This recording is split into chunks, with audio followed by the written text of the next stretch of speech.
Il Veneto è leader in Italia per quanto riguarda raccolta differenziata e poca produzione di rifiuti, però si può fare ancora molto. Sì, bisogna assolutamente massimizzare gli impianti di riciclo e di recupero di materia per rendere questa regione veramente virtuosa e che entri definitivamente in un ciclo circolare della gestione dei rifiuti. 2 comuni su 3 in Veneto sono virtuosi, cioè riciclano più del 65% e recuperano e mandano a smaltimento meno di 75 kg di rifiuto secco pro capite.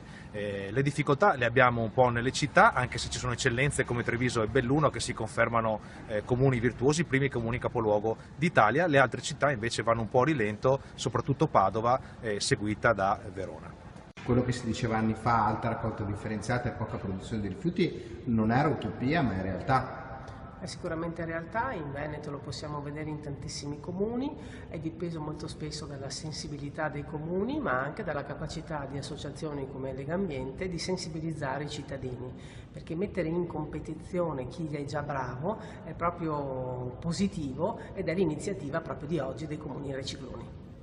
Fondamentale è anche l'educazione ambientale e qui entra in gioco davvero l'attività che svolgono le associazioni ambientaliste, in particolare Legambiente. Domani abbiamo il primo congresso nazionale sull'educazione ambientale che fa educazione a tutto campo, a 360 gradi, sia con i ragazzi ma anche con i cittadini, e quindi educazione per carità formale ma anche informale e non formale.